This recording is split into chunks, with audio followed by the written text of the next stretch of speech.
If you want to enable or disable flashlight on Realme 14T, we have a couple of ways that allow us to do so.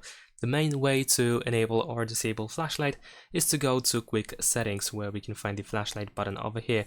We can just do this from notifications as well, usually at least by default, and there is the flashlight button that we can simply tap on in order to turn on or off.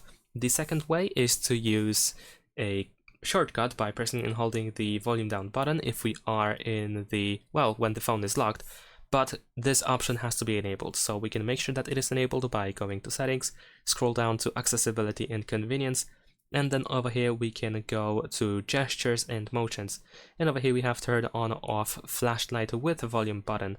So if the phone is locked and if you press and hold the volume down button, then as you can see we can toggle the flashlight. And there is also the screen of a gesture, which is accessible over here in the same settings, but this time we need to go over here to screen of gestures, and then over here we have draw a V to turn flashlight on or off. So when the screen is off, we can draw a V letter in order to enable or disable the flashlight. Thanks for watching, leave a like and subscribe.